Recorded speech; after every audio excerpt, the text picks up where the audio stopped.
Hello everyone, welcome to my channel nikitinaknits. My name is Evgenia and this is a podcast number 5 on my knitting channel.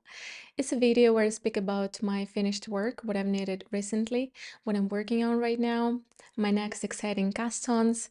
I'm also going to announce a knit along I'm organizing with another knitter here on YouTube. And also I got some of the very exciting yarns that I want to share with you and also share what projects do I want to knit with this. The first finished work is actually this very cute scarf that I knitted for my new coat. I bought a new coat in the same exact color. I'll insert some videos. And I was really freezing. It was quite cold here in the north of Spain where I live. And I was like, I need a scarf very quick, very urgently.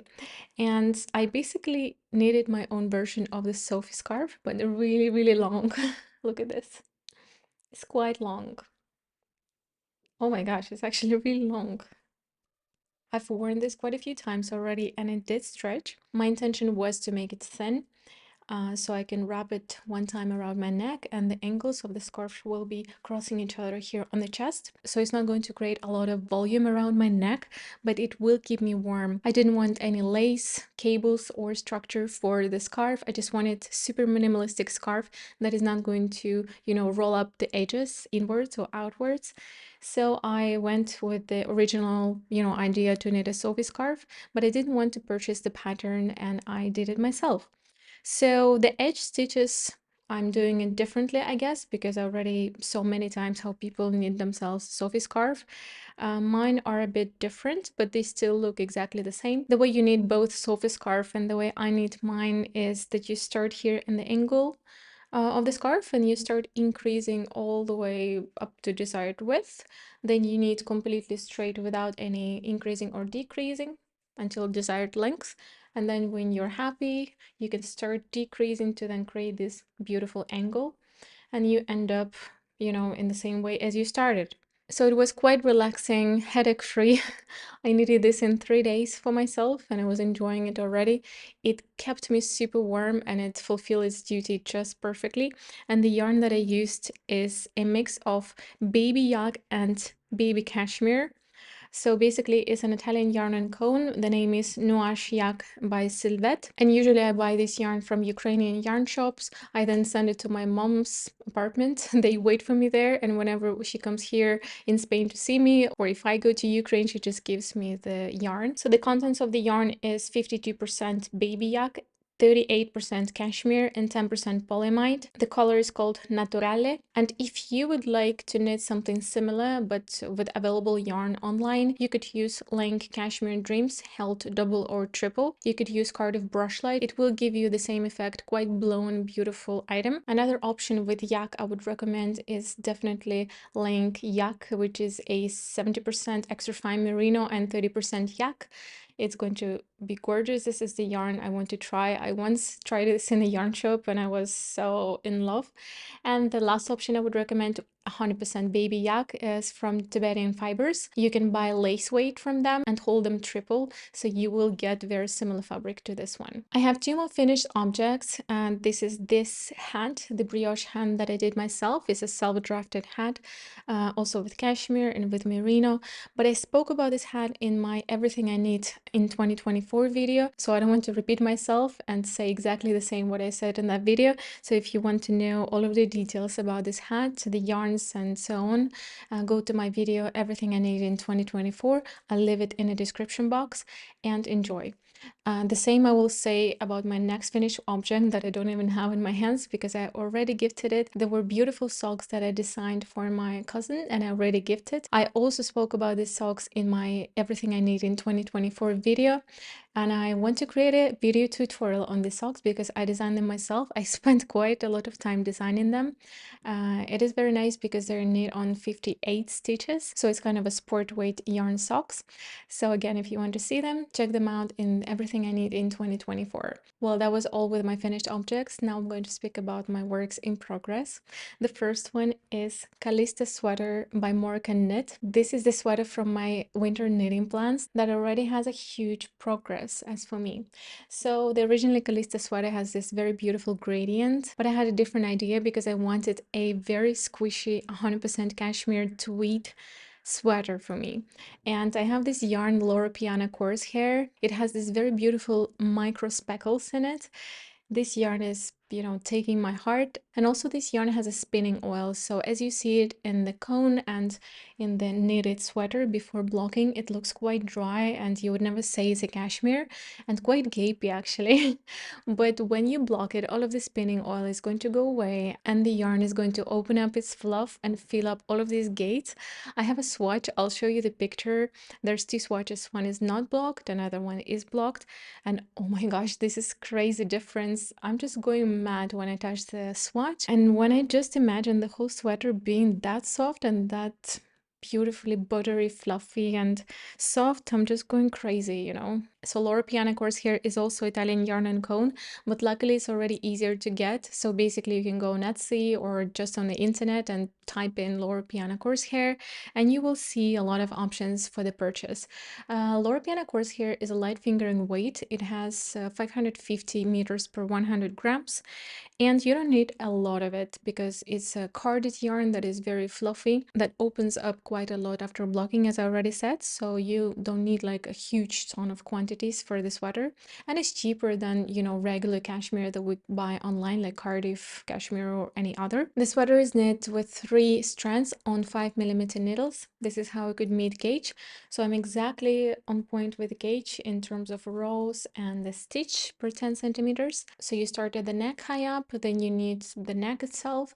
You then start doing short rows and the sleeves and on the back to create this neck depth.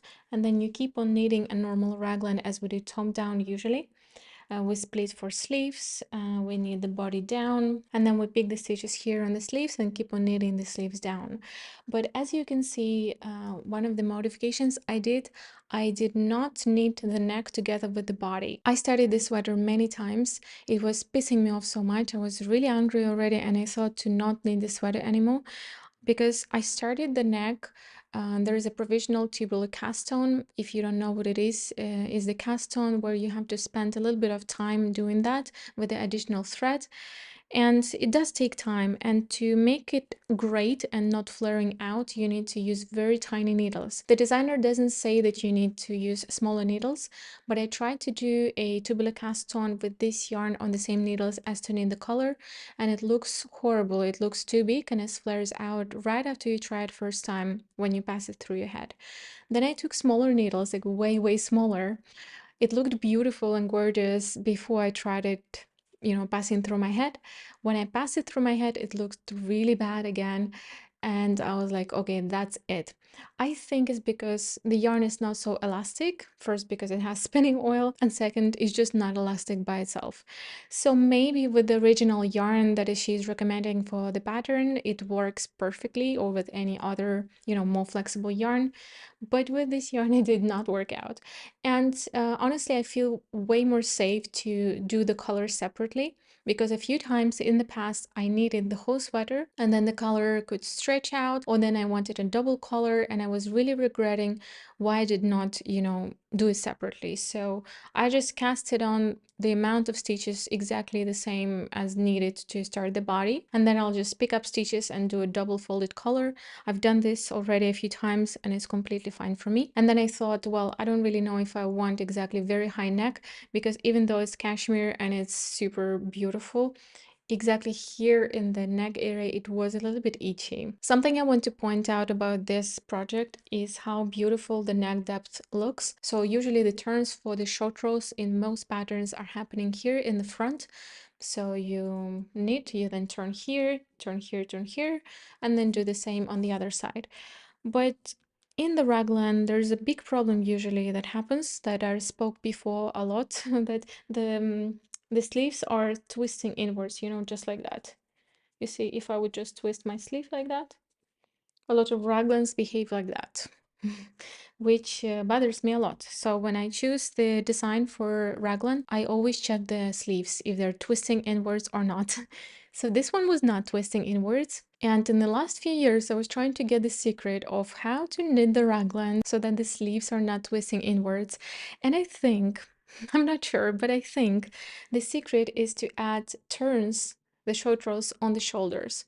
So basically the raglan line in the back is longer than the raglan line in the front, and you achieve it by turning back and forth. I think in this pattern you turn 3 times, if I'm not mistaken, from the inside part of the sleeve, as you do in the raglan, from the inside part to the back. So you basically, you know, doing here back and forth, and you increase in the line of the raglan and the back yoke, which looks amazing and makes complete sense because we do have usually more volume on the back than more volume on the front. And maybe that's an issue that creates then this twisting inwards. But again, I'm not a designer, so I don't know for sure. Anyways, I'm quite happy that she did short rolls both in the sleeves and then in the neck. Beautiful. And there is one thing that I'm quite angry to myself about. If you look at the sweater, you can see this little flaw in the front and the neckline. This weird stitch, right? This stitch is twisted and it looks weird. It's because I messed up the turn. So I basically, when I started to knit in the round, I had to knit through the last turn and I did not do it correctly. Something went wrong. And instead of fixing it completely, like ripping maybe this amount of fabric, I was lazy and I just kept knitting, thinking that it's completely fine. You know, the blocking is going to fix that. And, you know, didn't look so bad. But as the fabric was growing, it was pulling everything down and stretching down, obviously, because of the weight. And I could notice this a bit more. And now when I pick up the sweater, I can only look at the neckline. And unfortunately, I'm a perfectionist, and that sometimes bothers me. I wish I wouldn't be so. And sometimes I'm thinking I should rip off the whole body, you know, and start again because of this issue. I always know that it's always better for me to come back, fix it, and not regret it later. But sometimes I do these mistakes and I'm being lazy to rip off just a little bit. So I don't know if I'm going to be able to fix that. Maybe when I pick up stitches for the collar, it's going to stitch in a little bit of the fabric. Maybe I can also sew it down somehow on the wrong side of the garment. But I decided to not rip off the body just because of this thing. I decided to go with the pain of it if it's going to be visible. And I still have a tiny hope that the blocking will fix it and somehow hide under the fluff that is going to open up. So I'm dreaming to finish it quite soon. It's big needles. It's very nice project. Not so enjoyable to knit with a lot because the yarn has some spinning oil. I don't have that oil on my hands, but you know, it feels dry and doesn't feel so enjoyable overall. But for the next podcast is going to be done and I will show you the magic of removing spinning oil from cashmere. All right, my next work in progress is the hoodie for my husband from Olena Sitalkina. It's called Hoodie Doo. This is a project that is going to take me ages to knit. So I'm trying to knit a lot on that, but the progress is so slow. This is how it looks. It's quite hard to show because the fabric is rolling inwards. But this is basically a yoke that I connected in the round not so long time ago. I was doing neck depth all of this time. This is the back and this is the front. So this is the hoodie for my husband from the yarn, and that is Sandnes Garn 10 per Gynt, held together with Alpakka Følgetråd from Sandnes Garn as well. So Alpakka Følgetråd is 100% baby alpaca lace weight. It has 400 meters per 50 grams. And Temper Again by Sandnes Garn is 100% Norwegian wool, which is a sport/fingering weight, which has, I believe, 205 meters per 50 grams. And both are in the color Deep Petrol. The alpaca itself is a little bit lighter because the hair of alpaca is more dense. So when they dye the yarn, it absorbs less color in itself. And Tempergen is just a bit darker, and that creates me a very beautiful melange effect. And any imperfections that I have, you know, when doing short rolls or maybe sometimes rowing out, I do have that problem sometimes. Alpaca does hide it quite a lot, which I love. So the fabric I'm achieving is really fluffy, really nice. I'm a very sensitive person, but I think I would be able to wear it on my skin. Maybe I would recommend it to people who are searching still for replacement of mohair.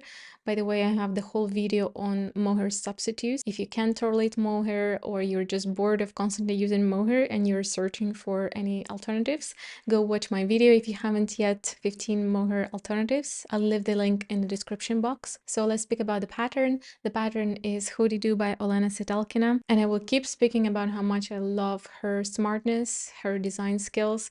The way she writes the pattern is crazy. It's amazing. It is available in English, but you can only purchase the pattern from her website, not from Ravelry. So this is a designer who is using only one type of construction in every single design, and she mastered it. She just went with one thing, and she's doing the best construction that you can find on the market. I'm not exaggerating. She's really, really amazing in this specific construction. It's unbelievable. She mastered every single thing of it, and when you're knitting it, you can see how much thought you have in the pattern.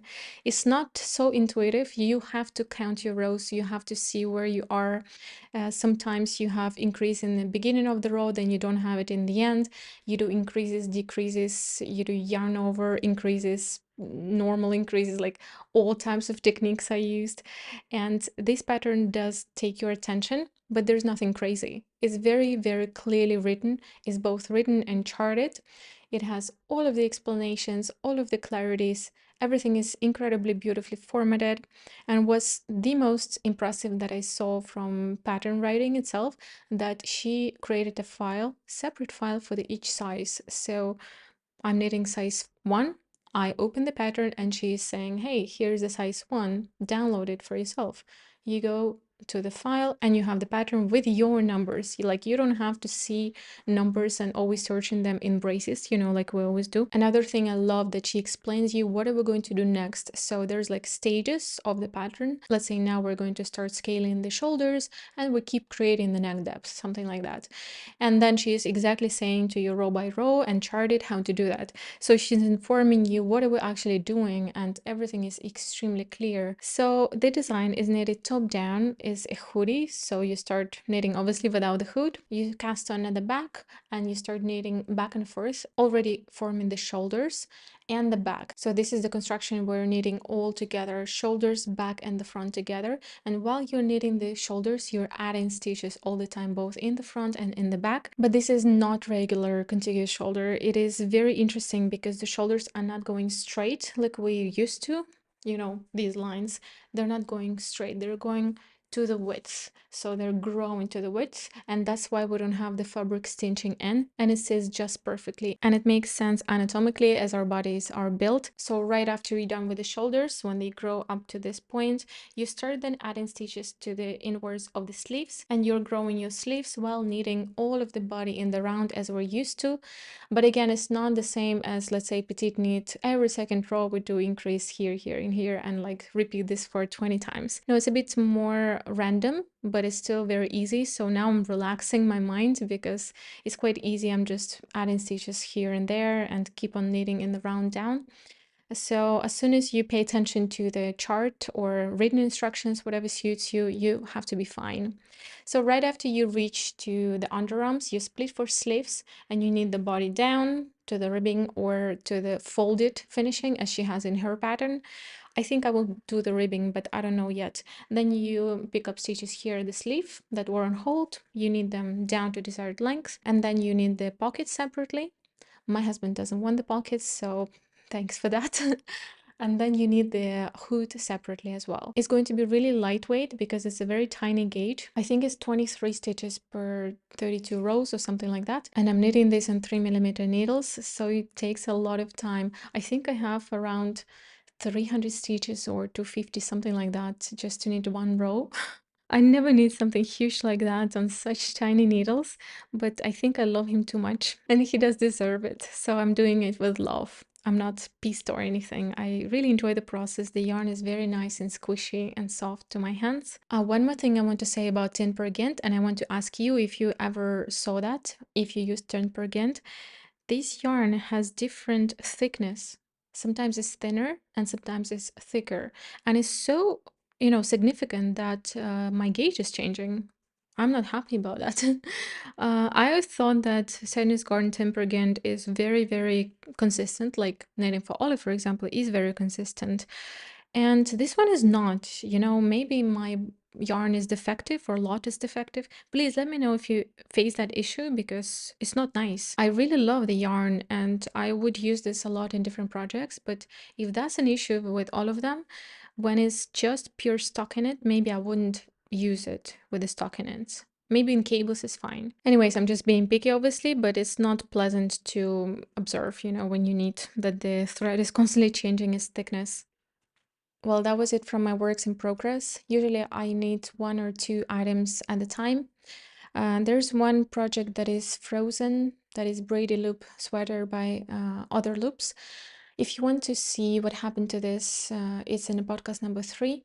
I didn't do anything since then, and I think to actually unravel it, but I'm not sure about it yet. It's quite a pity what happened to it, and I lost my interest towards it, but I'm still doubting if I should unravel it or not. I'll let you know in the next podcast what I decided. I'm so excited to announce that I'm organizing a knit along together with another knitter here on YouTube. Her name is Sherry, or also known as Good Knits on YouTube. She also has a wonderful knitting podcast that I recommend checking out. And so both of us are inviting you guys to knit a sweater with us, which is going to be a cognac sweater or cognac cardigan, whatever you like more. And you can join us very soon. Both sweater and cardigan could be knitted in a few options. One looks like a blouse, you know, that reminds me of actually Cumulus blouse by Petite Knit with the I-cord. Another one could be knit with twisted rib, and it's knit on 6mm needles with quite an open gauge, so you need small amount of yarn and you're gonna need it really fast. So a lot of things attracted me within this pattern, especially also the construction. It is knit top down, it has this very smartly constructed sleeve, it has satin sleeve, it has all of the necessary shaping, beautiful neck depth, everything that I love. Super simple, clear instructions. And knit along is when we get together in the group chat. I think we're going to make it on Instagram, and we're starting to knit the sweater together and specific date. So in our case, we're thinking to start 10th of February and do it all the way until 15th of March. So we have 1 month and 5 days to knit the sweater. So if you want to join our knit along, it's completely free. You can already check out the pattern and choose the yarn that you want to use for this project, but wait for the February 10th. Don't cast it on before. So we also want to make gifts for knit along for all of the people who are going to finish the object before 15th of March. We're still thinking on what type of gifts are we willing to offer you guys, and how to enter a knit along, either through Google form or through the comments or all of these things. So we're still there with organization moments, but the date is fixed, which is 10th of February all the way up to 15th of March. We need to come together already, be in the group chat right before the day starts, maybe get to know each other, throw some messages, inspiring messages, and we're going to be ready to start. So if you got excited and you want to join the knit along, you need to find me and Sherry on Instagram. I'll put the username on the screen. Follow us on Instagram, and soon we're going to be posting all of the details on how to enter knit along. Now I'm finally going to speak about the yarn that I'm holding in my hands for 5 minutes. I'm going with Sandnes Garn Sunday and 2 strands of Pasquale mohair. Mohair Bliss is called. Oh my god, I needed a swatch. I'm going to show you the swatch. I am losing my words. How soft the mohair is. This is so soft. When I needed the swatch, I was going mad. I swear, I'm really weak towards the tactile experiences. This is the best from knitting, I swear. This is the softest mohair I've ever held in my hands. I've knit with Isair. I touched a lot of different mohairs in the yarn shops and in real life and in different sceneries, but I've never touched anything softer than this. In the ball, it looks quite similar to Isair mohair, maybe just a bit softer, but in the swatch, it's just crazy. I don't know if I'm going to ever knit with a different mohair. The only thing is very thin mohair. I think it has 300 meters per 25 grams. And to get more significant fluff, you need to knit with 2 strands, which ends up being quite expensive. But I think also with 1 strand of Pasquale mohair is going to be beautiful. In my case, I did need 2 strands of mohair to fill up the gapes because it's very big needles. And Sunday is a fingering weight yarn, a bit more close to sport. So I needed the swatch on recommended needles, 6mm needles. I got the gauge, but it was a bit too gapey. Then I thought, okay, let's try 5.5. I then got almost the same gauge, but still I didn't like much the fabric because it was too gapey, and the Sunday by Sandnes Garn will grow a little bit with time. Plus it's an open gauge, so it will grow even a little bit more than usually. So then I said, okay, I'll knit size 2 and I will go with 5mm needles, and it gives me a really good fabric. It's still gapey, but I'm quite happy with this. You can see that I tried 5mm needles right after this Petrol row. I'm quite happy with this. I think after blocking it will stretch. I didn't block the swatch yet, and I'm sure as I'm wearing it, it is going to grow as well. So I'm very excited for this sweater. I'm excited for a knit along. I love communicating with other knitters. I love being social, and especially it's so exciting to knit something together. So again, if you want to join, I'm waiting for you. Please follow both of us on Instagram and wait for the details that are going to come next week.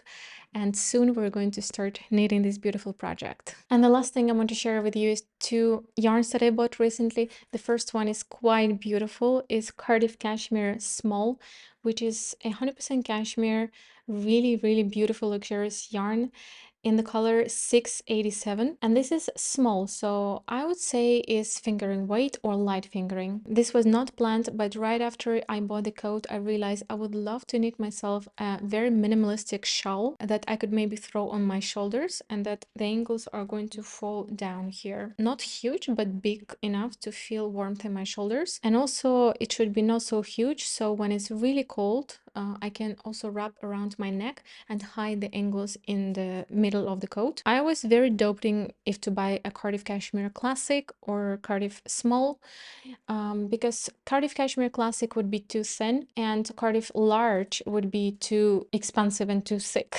So I decided to take small and hold it double and knit it on 4.5mm needles. I will be designing the shawl myself because I could not see, you know, exactly same design as I want on the internet. And I'll share with you all of the details how I knit it so you can repeat it for yourself if you wish. So I'm very excited for this shawl, and since I'm going to knit it probably on 4.5mm needles, it should go on quite fast. And I want to have it by the beginning of the spring. So this very dusty, beautiful pinkish blush color is going to fit in the springtime. And the last yarn acquisition that I have for you today is Regia Pure. This is 100% merino wool, and they present themselves as sock yarn. Regia is a German brand, and I love Regia so much. I knit quite a few times with it, with different yarns from Regia. Until now, I don't have any complaints about it. It is so amazing, so consistent. I don't see any thickness or thinness of the thread during the knit time. The price is affordable, colors are beautiful. It is going to be a hat for my husband that I did not plan to knit. He already has hats from me, and last year I knit so many hats. If you see everything I knit in 2024, you will see I'm tired of hats, and I thought, okay, in 2025, not even one hat is going to be knitted. And here you go, I have yarn for another hat. It's because the gray hat that I knit for him is a bit too short and it's knitted bottom up to the crown, so I cannot add more fabric. And it also has a fold over, and he doesn't like that. He asks me now to knit a hat that is going to fit under the helmet. As he's a climber, he's always using helmet, so he wants a one layer hat without the brim. It has to be thin and it has to be long, and I'm knitting this beautiful green hoodie for him. I was like, okay, I'm going to knit him a hat top down. I already have a pattern that I'm going to be using, but without the brim. I'll put the name on the screen because I forgot both designer's name and the pattern name. So I will be holding this Regia, which is fingering weight, and two strands of 100% cashmere from Loro Piana that has 700 meters per 100 gram. This is a lace weight yarn, and I'm going to hold it double together with this. And right after blocking, the same as in my sweater, in my previous sweater, is going to open up because it does have a little bit of the spinning oil, and it's going to create me a very beautiful melange effect with this green color. I also want to say how soft it is to the skin. I'm so much in love with this. I want to knit an entire sweater. It is 100% merino wool, and it's so soft, and it's not so expensive. If I want to knit a sweater with this yarn in the future, I will need just like, I don't know, 3 balls, not so much, and use something additional to this, either mohair or different thread, and it would be a really beautiful fabric. So a new yarn for me to explore, and I would love a whole garment in this yarn because it's not itchy towards my skin in the neck at all. Really nice. So that was it for today. Thank you very much for watching. I hope you got some inspiration, some information from my video. If you were knitting during this video, please let me know what you were knitting on. Actually, these are my favorite comments to go through. Thank you very much again for watching. I'm wishing you a lot of joy and inspiration with your knits, and I'm hoping to see you soon in my next video.